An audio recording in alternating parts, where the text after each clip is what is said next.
अस्सलाम वालेकुम तमाम बच्चों खुश होंगे खैरियत से होंगे तमाम डॉक्टर्स को मेरा सलाम।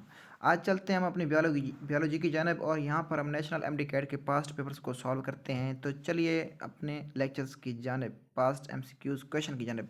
तो चैप्टर आज हमारे पास चैप्टर जो है वो इंजाइम का है। तो इंजाइम की हम क्वेश्चन को प्रैक्टिस करेंगे जिसमें पास्ट पेपर्स की एमसीक्यूज शामिल होंगी। तो पहले ही देखते हैं। If enzyme stop their function then biochemical reaction would. ये बीटा आता है यानी रिएक्शन स्लो डाउन हो जाता है, कभी स्टॉप नहीं होता, कभी अफेक्टेड नहीं होता है, carried out at fast rate. No, जब एंजाइम स्टॉप देयर फंक्शन अपने काम करना छोड़ देते हैं तो रिएक्शन स्लो डाउन हो जाता है। Question 2, all of the following are true for an enzyme except.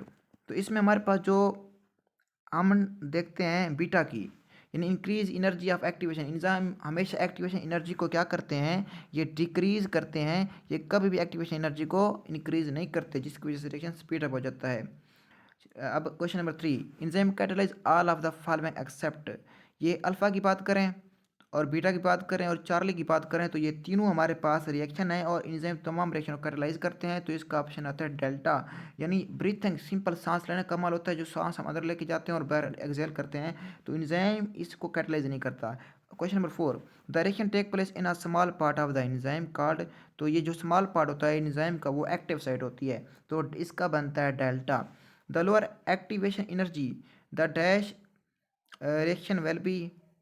तो इसमें हमारे पास क्वेश्चन 5 का आता है रिएक्शन क्या होगा, फास्टर होगा। जब एक्टिवेशन एनर्जी को कम कर देगा तो रिएक्शन फास्टर हो जाएगा, मॉडरेट भी नहीं होगा। कुछ बच्चे होते हैं जो डेल्टा को पसंद करते हैं, वो कहते हैं कि डेल्टा आता है यानी रिएक्शन मॉडरेट भी हो जाता है, हो सकता है, और फास्टर भी। नो, रिएक्शन बेटा फास्टर ही होगा। क्वेश्चन नंबर 6 की तरफ चलते हैं। Coenzyme are closely related to.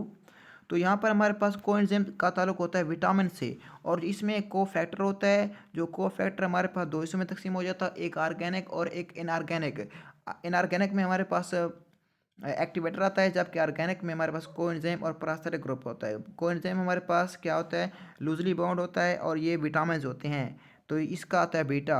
अब क्वेश्चन 7 की तरफ चलते हैं। तो deficiency of vitamin B results in. जब विटामिन बी की डेफिशिएंसी होती है तो हमारे पास बेरी की डिजीज़ हो जाती है, और चार्ली की बात करें तो ये स्कर्वी, तो ये हमारे पास विटामिन सी की वजह से होती है।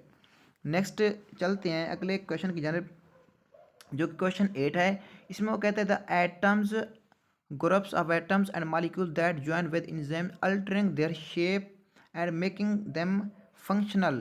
तो इसमें हमारे पास जो कोफैक्टर होते हैं यानी डेल्टा, ये एंजाइम के फंक्शनिंग के लिए, प्रॉपर फंक्शनिंग के लिए बहुत ही नेसेसरी होते हैं, बहुत ज़रूरी होते हैं, इसके बगैर वो प्रॉपर फंक्शन नहीं कर सकते। और ये ऑल एंजाइम को कोफैक्टर की ज़रूरत नहीं होती, बल्कि सम एंजाइम को होती है। Question number 9, if the cofactor is a non protein like metallic ion it is refer to as. जब नॉन प्रोटीन होती है, मेटालिक आइन होती है, मैंने आपको बताया कि कोफैक्टर दो हिस्सों में तकसीम हो जाता है, एक ऑर्गेनिक और एक इनऑर्गेनिक।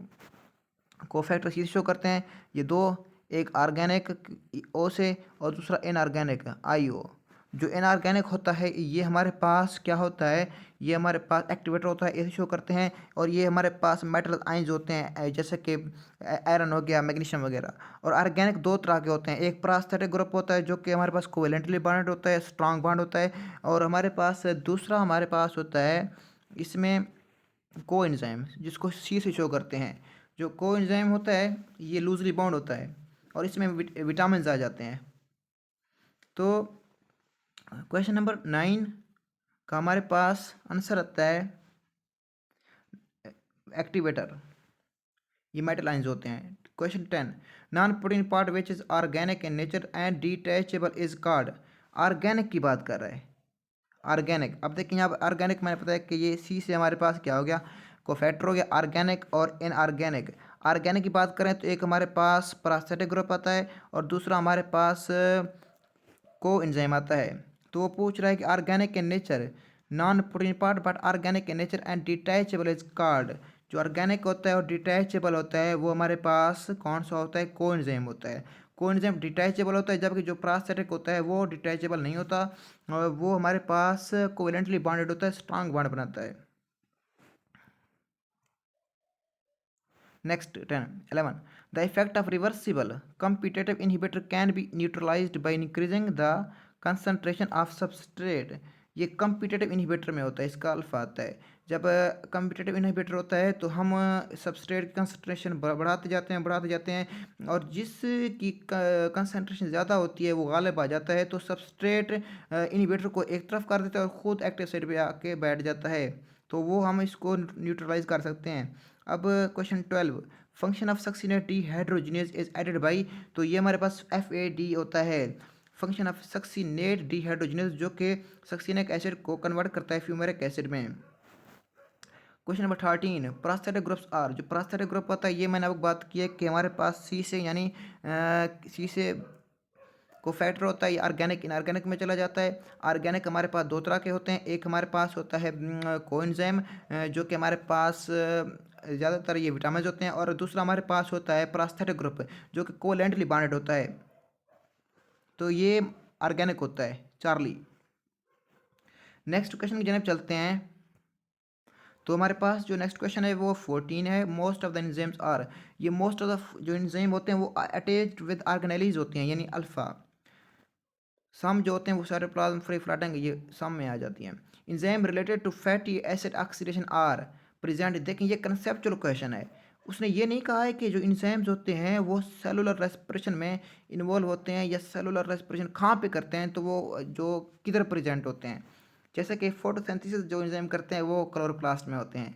तो इसने पूछा कि एंजाइम जो फैटी एसिड ऑक्सीडेशन, जब ऑक्सीडेशन होती है ऑक्सीजन की मौजूदगी में, ग्लूकोज की ब्रेकडाउन होती है या फैटी एसिड ब्रेकडाउन होती है, तो इसको कहते हैं सेलुलर रेस्पिरेशन। और सेलुलर रेस्पिरेशन हमेशा हमारे पास कहाँ पे होती है, माइटोकॉन्ड्रिया में होती है। Next 16, optimum pH value for pancreatic lipase is. जो ऑप्टिमम पीएच होती है पैंक्रियाटिक लाइपेज की, वो हमारे पास क्या होती है, वो 9 होती है। जबकि जो 9.70 है ये हमारे पास पैंक्रियाटिक लाइपेज की नहीं आती, ये आर्जिनेज एंजाइम की आती है।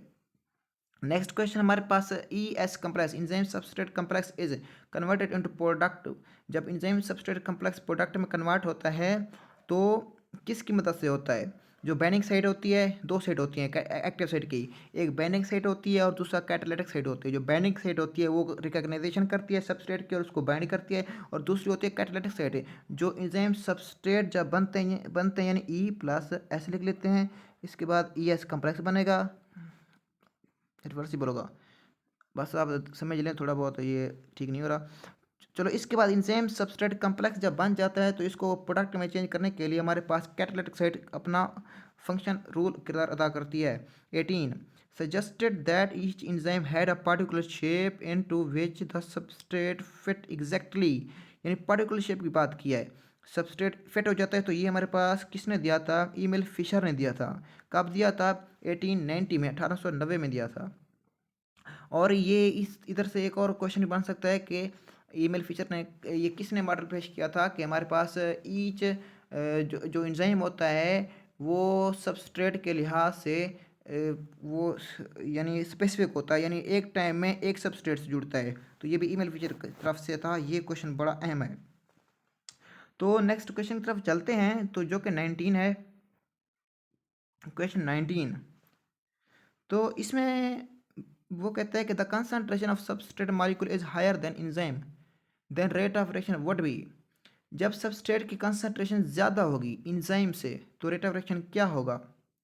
तो रेट ऑफ रिएक्शन है बेटा कांस्टेंट हो जाएगा, इंक्रीज नहीं होगा। देखें हमारे पास ग्राफ बना लेते हैं, यहाँ पर ये ग्राफ हो गया एक्स, ये वाई एक्सिस पे आप रेट ऑफ रिएक्शन ले लें और एक्स एक्सिस पे आप ले लें, एक्स एक्सिस पे सबस्ट्रेट कंसंट्रेशन ले लें। देखें सबस्ट्रेट कंसंट्रेशन बढ़ती जाएगी, रेट ऑफ रिएक्शन इधर से इंक्रीज होगा। एक वक्त है कि जब हमारे पास सबस्ट्रेट तो बढ़ रहे होंगे लेकिन हमारे पास जो इंजाइम होंगे ना वो नहीं बढ़ेंगे, इंजाइम्स कांस्टेंट होंगे। जब इंजाइम कांस्टेंट हो गए तो रेट ऑफ रिएक्शन क्या हो जाएगा, कांस्टेंट हो जाएगा, और एक्टिव साइट तमाम क्या होगी, फेल हो जाएंगी। तो ये रिमेन कांस्टेंट। लेकिन अगर वो बात करें कि द कंसंट्रेशन ऑफ सबस्ट्रेट की बात करें अगर इज हायर है, लेकिन अगर वो लोअर की बात करें कि at lower concentration of substrate, तब रिएक्शन करेंगे कि इंक्रीजिंग फिर अल्फा लगाते हैं। अब 20 पे आते हैं। ऑप्टिमम पीएच ऑफ इंटेरोकाइनेज, जो इंटेरोकाइनेज की ऑप्टिमम पीएच होती है वो हमारे पास स्लाइटली एसिडिक होती है, जो आई थिंक 6.50 होती है, 6.50 होती है। और इसका काम क्या होता है, ये ट्रिप्सिन जैसे पेप्सिन बनता है, ये ट्रिप्सिन बनाता है एक्टिवेट फार्म में, आई थिंक ट्रिप्सोजन होता है उसको, और ये ड्यूटेनम में होता है, वहाँ पर उसको एक्टिव करता है और प्रोटीन के डाइजेशन के लिए। अच्छा, अब 21, allosteric enzyme have, allosteric enzyme has major sites, इसकी दो होती हैं, एलोस्टेरिक एंजाइम की दो मेजर साइट्स होती हैं जहाँ पर आके इनहिबिटर अटैक कर सकता है, कम्पिटिटिव और नॉन कम्पिटिटिव।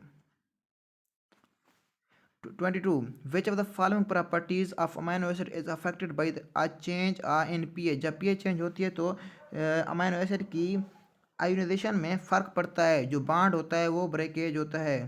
तो अल्फ़ा बीटा चार्ली तीनों नहीं बनते, बल्कि इसका बनता है आयोनाइजेशन ऑफ अमाइनो एसिड्स, यानी डेल्टा बनता है। अब 23 देखें, ये बुक में से आया है, वहाँ पर 30 और 40 का जिक्र नहीं है, यानी change in temperature from 30 to 40 in human body, इंसान जिसमें वेल काज करेगा, वहाँ पे 37 लिखा हुआ है, यहाँ पे बिटवीन 30 एंड 40 लिखा हुआ है।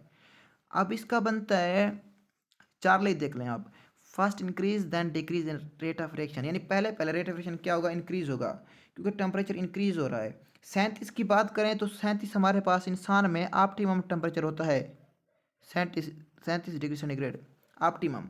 ये 40 की बात करें, 40 की बात करें, यानी 37 तक तो रेट ऑफ रिएक्शन इंक्रीज होगा, और उसके बाद यानी 38 तक, और 39 40 तक फिर डिक्रीज हो जाएगा, इंजाइम डीनेचर हो जाएंगे। इन चार्ली बनता है, first rate of reaction increase होता है और देन रेट ऑफ रिएक्शन क्या होता है, डिक्रीज होता है। तो चलते हैं नेक्स्ट क्वेश्चन की जानब। तो बच्चों नेक्स्ट क्वेश्चन हमारे पास है 24, विच of the following factors does not affect the rate of enzyme action. तो इसमें लाइट की बात करें तो इसका कोई भी इफेक्ट नहीं होता, इंजाइम कंसंट्रेशन, सबस्ट्रेट कंसंट्रेशन और टेम्परेचर का इफेक्ट होता है, और इनका enzyme concentration, substrate concentration, temperature का डायरेक्ट रिलेशन होता है, डायरेक्ट रेट ऑफ रिएक्शन से, लेकिन एक खास हद तक। 25, all of the followings are organic in nature, इनमें तो हम ऑर्गेनिक के नेचर है, सिवाय प्रोस्थेटिक ग्रुप नहीं, बल्कि बीटा एक्टिवेटर के।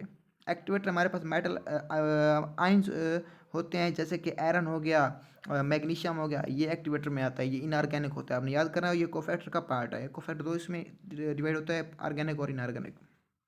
नेक्स्ट नेक्स्ट आता है 26, 26 की बात करते हैं हम। तो यहाँ पर देखें, ये हमारे पास जो तमाम क्वेश्चंस हैं बच्चों, आपने गौर करना है, 2014 एमडी कैट, 2014, 2019, 2020 तक ये तमाम आ चुके हैं, ये तमाम आप इन्हें रिपीट करने हैं, देखें कितने आसान हैं ये, फिर भी अगले सालों में भी आ सकते हैं और अक्सर रिपीट हैं। तो question 26, all coenzymes are derived from, तमाम जो कोएंजाइम होते हैं वो डिराइव्ड होते हैं किधर से, विटामिन से, ये मैंने पहले भी बताया था, विटामिन से। और ये कोएंजाइम क्या होते हैं, इनऑर्गेनिक नहीं बल्कि ऑर्गेनिक होते हैं, ऑर्गेनिक इन नेचर, कोएंजाइम और प्रोस्थेटिक ग्रुप, और ये कोएंजाइम लूजली बॉन्ड होते हैं। 27, a cofactor tightly bound to coenzyme on the permanent basis is called. तो जब एक कोफैक्टर टाइटली बाउंड होता है एंजाइम के साथ on the permanent basis is called, तो इसको हम क्या कहते हैं, alpha activator, beta prosthetic group, C coenzyme, Charlie. तो इसका बच्चों आता है बीटा। अब बीटा क्यों आता है, क्योंकि हमारे पास जो ऑर्गेनिक, हमारे पास कोफैक्टर ऑर्गेनिक और इनऑर्गेनिक दो हिस्सों में तकसीम हो जाता है, जो को ऑर्गेनिक होता है वो दो फिर में तकसीम हो जाता है, एक हमारे पास होता है प्रोस्थेटिक ग्रुप और दूसरा हमारे पास होता है कोएंजाइम।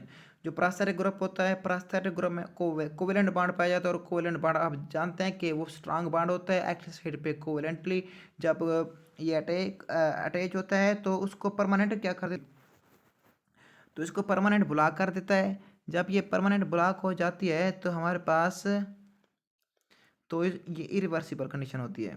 तो prosthetic group. 28, which one of the following is optimum pH of the pancreatic lipase, जो पैंक्रियाटिक लाइपेज होती है इसकी पीएच जो होती है वो 9 होती है, आपने याद रखना है। और जो 9.70 होती है ये हमारे पास आर्जिनेज एंजाइम की होती है। 29, the competitive inhibitor have structure similarity, किसके साथ होती है, तो इसकी जो सिमिलरिटी होती है बच्चों वो सबस्ट्रेट के साथ होती है, यानी ये बात करें कम्पिटिटिव, कम्पिटिटिव का मतलब ही मुकाबला होता है, यानी इनहिबिटर में मुकाबला होता है सबस्ट्रेट का और इनहिबिटर का। अगर सबस्ट्रेट की मिकदार ज़्यादा होगी तो वो एक्टिव साइट से हट जाएगा, और सॉरी, जब सबस्ट्रेट की कंसनट्रेशन ज़्यादा होगी, मिकदार ज़्यादा होगी, तो वो एक्टिव साइट पे आके बढ़ता जाएगा और इनहिबिटर को एक साइड कर देगा। ये ऊपर भी एक क्वेश्चन आया हुआ था। तो ये सबस्ट्रेट आता है इसका। 30. An enzyme required magnesium Mg+2 to catalyze the substrate. The magnesium is best identified. देखें फिर आ गया मैग्नीशियम। मैंने बताया जो आइंस है ना हमारे पास, वो तमाम एक्टिवेटर कहलाते हैं, ये इनऑर्गेनिक कहलाते हैं, और ये को फैक्टर दो हिस्सों में तकसीम होता है, एक ऑर्गेनिक और एक इनऑर्गेनिक। ऑर्गेनिक की बात करें तो हमारे पास फिर दो होते हैं। एक हमारे पास होता है प्रास्थेटिक ग्रुप, जो कि कोवेलेंटली बाउंड होता है, स्ट्रांग बाउंड होता है, और दूसरा हमारे पास होता है कोएंजाइम। जबकि इनऑर्गेनिक की बात करें तो इनऑर्गेनिक में एक्टिवेटर आता है चार्ली, और ये आइंस होते हैं, मेटल आइंस। नेक्स्ट क्वेश्चन देखिए, कंसेप्चुअल क्वेश्चन हैं कि आप देखें तमाम के तमाम 2019 ऊपर 2018 तक ये आ चुके हैं। आप नीचे 2020 के भी होंगे। 31 अकॉर्डिंग टू, ये मैं इसको डैश कर देता हूँ तो आपने डैश समझना है, यानी खाली जगह। Model the active site of enzyme is modified as the substrate interact with. ये किसका मॉडल था कि फ्लेक्सिबल होती है, मॉडिफिकेशन आ जाती है एक्टिव साइट में? तो ये हमारे पास इंड्यूस्ड फेट मॉडल था। किसने दिया था? ये मैं भाईजान दिया था, लॉक एंड की मॉडल दिया था ईमेल फिशर ने। जबकि हमारे पास इंड्यूस्ड फेट मॉडल दिया था कोचलैंड ने। कब दिया था? 1959, 1959। 32 which one of the following graphs show how the rate of reaction of pepsin is affected by. Pepsin की बात करें तो पेप्सिन की आपने पीएच देखनी है। अगर आपको एंजाइम पीएच याद होगी तो आप क्वेश्चन को अच्छी तरह से सॉल्व कर सकेंगे। आप ग्राफ देखें, ये डेल्टा, बाकी को छोड़ दें, क्योंकि हम चेक करते हैं पीएच। ऑप्टिमम पीएच पेप्सिन की 2 है। अगर यहाँ पे देखें तो ये तकरीबन इधर आ रही है, यहाँ पर, यानी 4 के ऊपर आ रही है। अगर इस ग्राफ को देखें बीटा को, तो ये हमारे पास 6 पे आ रही है। अगर इसको देखें तो ये भी 4 पे आ रही है। अगर इसको देखें तो बच्चों ये 2 पे आ रही है डेल्टा, यानी ऑप्टिमम पीएच 2 पे आ रही है, तो इसका डेल्टा बनता है। नेक्स्ट चलते हैं अगले क्वेश्चन की जानब।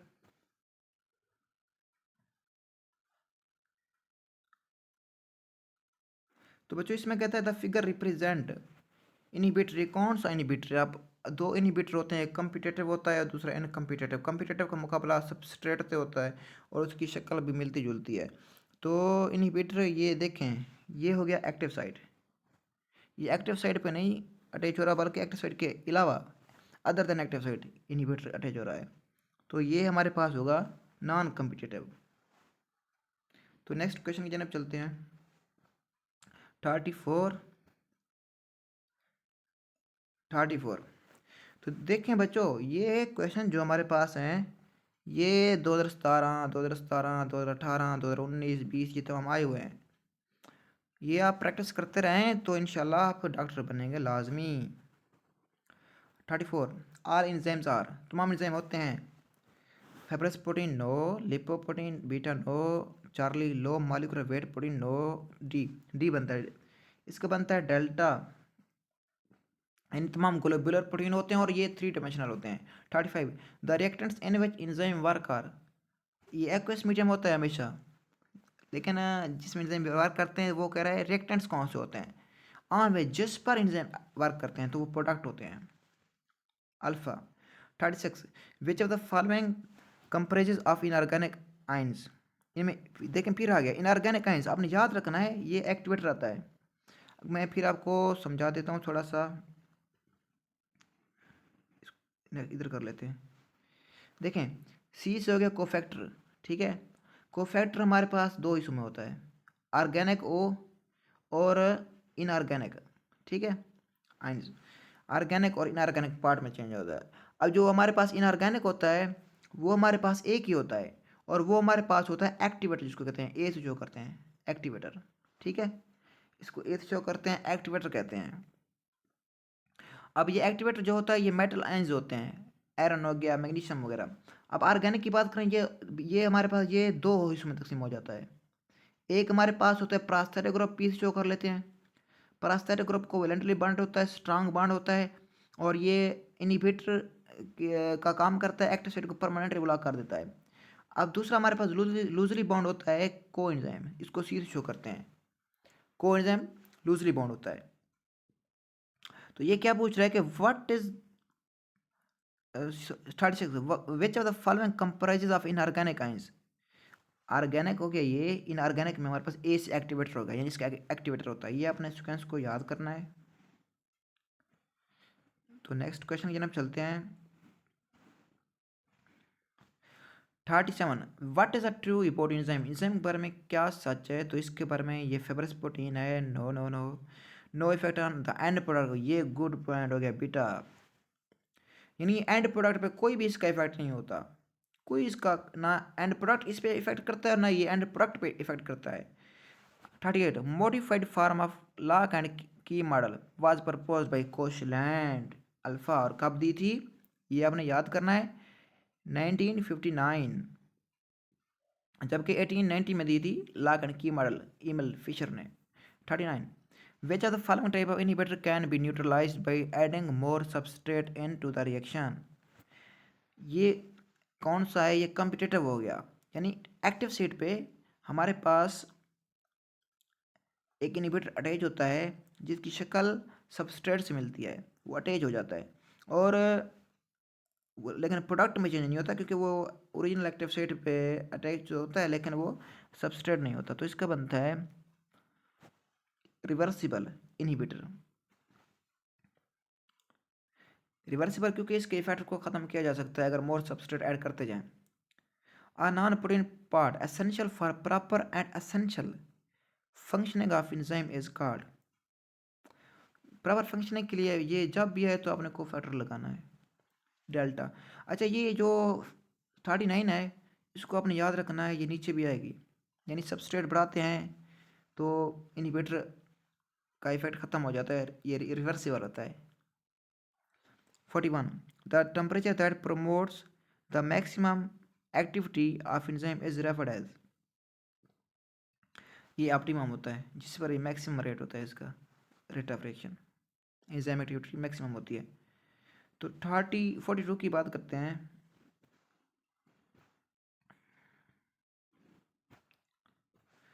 If molecules can bind to another side of enzyme rather than the true active side, देखिए एक्टिव साइड के अलावा अगर जुड़ेंगे तो उनको हम क्या कहते हैं, it is referred as non competitive inhibitor. कुछ बच्चे भूल जाते हैं कि एलोस्टेरिक इनहिबिशन ये एक प्रोसेस है बच्चों, लेकिन जो हमारे पास बुक में दिया हुआ है वो यही है कि नॉन कॉम्पिटिटिव इनहिबिटर अल्फा आता है। जो कम्पिटिटिव होता है वो एक्टिव साइट पर अटैच होता है, और जो नॉन कम्पिटिटिव होता है, देखें ये हमारे पास फर्क सेम हो गया। यहाँ पर जो अटैच होगा वो हमारे पास नॉन कम्पिटिटिव होगा, जबकि ये एक्टिव साइट जो यहाँ पर अटैच होगा वो हमारे पास क्या होगा, वो कम्पिटिटिव होगा। अच्छा, 43 the main difference between catalyst and enzyme is. Catalyst दोनों देखें, दोनों प्रोटीन तो हैं। कैटलिस्ट कोई भी रिएक्शन जो कैटलाइज कर लेता है। कैटलिस्ट की बात करें, प्रोटीन की बात नहीं होती, सॉरी। कैटलिस्ट की बात करें, जैसा कि इनऑर्गेनिक रिएक्शन होते हैं वहाँ पर हीट वगैरह को यूज़ किया जाता है, और एंजाइम जो हैं ये ऑर्गेनिक रिएक्शन में यूज़ होते हैं। अब एंजाइम जो होंगे वो प्रोटीन इन नेचर होंगे, और जो कैटलिस्ट होते हैं वो इनऑर्गेनिक होते हैं। तो इसका चार्ली बनता है, बहुत आसान था। ये भी देखें 2018 में आ चुका है। 44 the type of energy reduced by the enzyme for biological reaction to occur is called activation energy होती है। जो एंजाइम एक्टिवेशन एनर्जी अगर यूँ होती है तो इसको कम कर देते हैं या इस हद तक कर देते हैं, और ये पार्ट कम हो जाता है, इधर इतना कम हो जाती है तो रिएक्शन भी स्पीड अप हो जाता है। 45 what is the common in both competitive and non competitive inhibitor. तो बच्चों इसमें फ़र्क ये होता है कि हमारे पास जो कम्पिटिटिव इनहिबिटर होता है और नॉन कम्पिटिटिव इनहिबिटर होता है, इनमें सॉरी वो पूछ रहे हैं कि कॉमन बात क्या होती है, फ़र्क नहीं पूछ रहा। जो कॉमन बात होती है इसमें ये दोनों रिवर्सिबल होते हैं, दोनों के इफेक्ट को न्यूट्रलाइज किया जा सकता है। 46 आज स्टूडेंट ऑफ केमिकल, देखिए ये बहुत ही कंसेप्चुअल है, ये 2019 में आ भी चुका है। थोड़ा ऊपर कर लेते हैं ताकि आपको नज़र आ सके। A student of chemical engineering mistakenly engulfed the toxic compound A, which was potent inhibitor of certain enzyme. मैंने आपको बताया कि आपने ऊपर एक क्वेश्चन था उसको याद करना है, वो आपने याद किया होगा शायद। He was immediately brought to hospital where doctor injected intravenously. Intravenously जो होता है ये मतलब जो वेंस होते हैं उनमें इंजेक्शन लगाया जाता है। B, to minimise the toxic effect of compound A, his life was saved from serious damage. The treatment method show that compound A was a inhibitor. Which inhibitor? देखिए उसने एक टॉक्सिक सब्सटेंस यानी कि जैसे जहर हो गया, पॉइजन हो गया, उसने खा लिया ए। अब बच्चे के जिस्म में चला गया तो फ़ौरन उसको अस्पताल ले गए। तो डॉक्टर ने क्या किया, तो डॉक्टर ने उसी यानी जो ए था ना इनिबिटर, उसी जो एक्टिव साइट पे लग गया था, तो उसी तरह का उसने क्या किया, सबस्ट्रेट उसके अंदर इंजेक्ट कर दिया। जब सबस्ट्रेट उसने इंजेक्ट किया, सबस्ट्रेट बी इंजेक्ट किया गया। जब बी इंजेक्ट किया गया, सबस्ट्रेट की मकदार बढ़ गई, सबस्ट्रेट ताकतवर हो गया, तो उसने ए के इफेक्ट को ख़त्म कर दिया। जब ए का इफेक्ट ख़त्म हो गया तो वो बच्चा बच गया। अब देखें एक्टिव साइट परमानेंटली ब्लॉक नहीं हुई। अगर एक्टिव साइट परमानेंटली यहाँ पर ब्लॉक हो जाती तो बच्चे की डेथ हो जाती। यानी ये इरिवर्सिबल नहीं था, ये वापस कंडीशन में आ गया, ये रिवर्सिबल था। तो अब देखें नीचे कौन सा आता है, इसका आता है कम्पिटिटिव इनिबिटर, चार्ली ऑप्शन आता है। यानी ये कम्पिटिटिव इनिबिटर था, यानी कम्पिटिटिव इनिबिटर क्योंकि उसने वो जो कम्पिटिटिव इनिबिटर की शक्ल में हम क्या करते हैं, सबस्ट्रेट की कंसंट्रेशन को बढ़ा देते हैं, सबस्ट्रेट बढ़ता जाता है और नीचे से हमारे पास जो इनिबिटर होता है वो अपनी पोजीशन से हट जाता है और ये ओरिजिनल जो सबस्ट्रेट होता है वो एंजाइम के से पे अटैच हो जाता है और इस तरह इसको न्यूट्रलाइज किया जा सकता है। तो इसका चार्ली आता है। तो बच्चे 47 बस ये ख़त्म हो चुके हैं, 52 थे। अब देखें ये हमारे पास 2022 20 2020 29 219 2020 पीएमसी पीएमसी ये तमाम आ चुके हैं। देखा आपने, ये आ चुके हैं, ये इतना इम्पोर्टेंट है। तो इसको थोड़ा हटा लेते हैं।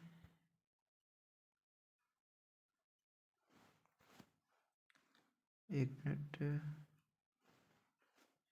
तो बच्चों 47, with the increase of enzyme concentration in are reaction, जब एक रिएक्शन में एंजाइम की कंसंट्रेशन को बढ़ाते जाते हैं, मोर डैश इज या are available for the substrate. जब एंजाइम बढ़ते हैं तो उनकी एक्टिव साइट बढ़ती है, यानी इसका हमारे पास चार्ली आता है। 48, which type of bonds is mostly affected in an enzyme molecule when there are pH fluctuation. जब पीएच में तब्दीली फ्लक्चुएशन आती हैं तो कौन सा बॉन्ड जो होता है वो अफेक्टेड होता है। हमेशा पीएच का अफेक्ट हमेशा हमेशा हमेशा किस पे होता है, आयोनिक बॉन्ड पे होता है, यानी अल्फा आयोनिक बॉन्ड, जिसकी वजह से आयोनाइजेशन उसकी चेंज कर देता है। और ये आयोनाइजेशन किसी वजह से होती है, अमीनो एसिड के दरमियान बॉन्ड में होती है। 49, lock and key model for enzyme action proposed by Emil Fischer suggest that. देखिए मैंने आपको ऊपर भी बताया था कि नीचे क्वेश्चन आएगा, चार्ली enzyme are restricted to one reaction type, यानी जो एंजाइम्स होते हैं वो एक रिएक्शन के लिए महदूद होते हैं, उससे ज़्यादा रिएक्शन के लिए वो काम नहीं कर सकते, वो स्पेसिफिक होते हैं। जबकि दूसरा हमारे पास कोशलैंड ने बताया था कि वो ग्रुप ऑफ रिएक्शंस के लिए भी काम करते हैं, related group of reactions. Emil Fischer की अपने डेट याद करनी है, 1890 1890। जबकि हमारे पास जो दूसरा कोशलैंड था उसने जो मॉडिफाइड दिया था मॉडल वो था 1959। रेटिंग को आपने इग्नोर करना है। नेक्स्ट चलते हैं 50, most enzymes have an optimum temperature of around. अब देखें बहुत से एंजाइम्स का जो टेम्परेचर होता है वो अराउंड होता है, इसमें कौन सा, अल्फ़ा 30, चार्ली 40, बीटा 50, डेल्टा 20। अब हमारे जिस्म के जो एंजाइम होते हैं बॉडी, ह्यूमन बॉडी में कितना उसका टेम्परेचर होता है, जल्दी बताएं, जल्दी जल्दी जल्दी जल्दी। तो उसका होता है बच्चों बिल्कुल ठीक 37। अब देखें इनमें 37 के करीब कौन है, 30 है, अल्फ़ा बीटा नो, चार्ली आता है। तो इसका ऑप्शन चार्ली आता है। नेक्स्ट चलते हैं, enzymes work by lowering the, कम करते हैं dash of the reaction that they catalyse. Reaction को कैटलाइज कैसे करते हैं? जब वो एक्टिवेशन एनर्जी को इस तरह होगी। ये क्या हो गया, एक मिनट एक मिनट एक मिनट, इसको बैक करते हैं। ठीक हो गया जी। तो बच्चों वो क्या करते हैं, अगर एक्टिवेशन एनर्जी हमारे पास यूं थी, इतना थी, तो वो क्या करते हैं, एक्टिवेशन एनर्जी को यहाँ पे लेके आते हैं, कम कर देते हैं। ठीक है, यानी इतना फ़र्क हो गया, डिफरेंस हो गया। यानी इसका बनता है Charlie is A work by lowering the activation energy of the reaction they catalyse. 52 phosphatases belong to which group of the following. तो इसका बनता है हाइड्रोलेजेस, यानी चार्ली बनता है, हाइड्रोलेजेस चार्ली। तो बच्चों ये आज के क्वेश्चन थे 2019 2020 जो हमने सॉल्व किए। इसी तरह नेक्स्ट भी क्वेश्चन हम सॉल्व करेंगे जो आपके लिए बहुत ही मुफीद होंगे और फास्ट पेपर होंगे पीएमसी के, जो पिछले सालों में आ चुके हैं। तो चैनल को सब्सक्राइब करें, लाइक करें, बेल आइकन को पे जाके क्लिक कर दें ताकि आने वाली नोटिफिकेशन अगले चैप्टर की आप तक पहुंच सकें। ये हम चैप्टर वाइज हर चैप्टर की जो पीएमसी का सिलेबस है उसके मुताबिक पास्ट पेपर्स के जितने क्वेश्चन हो गए इकट्ठे करके आपको पेश करेंगे, आप तैयारी करेंगे, इंशाल्लाह डॉक्टर होंगे फ्यूचर के। की मैं आपको बता देता हूँ इसकी। तो की इसकी हो गई बेटा, की इसकी हो गई 52 क्वेश्चंस। अल्लाह हाफिज़। अपने भाई अपने दोस्त को इजाज़त दीजिए। मैं मुजाहिद शबीर आपसे इजाज़त चाहता हूँ। अल्लाह हाफिज़।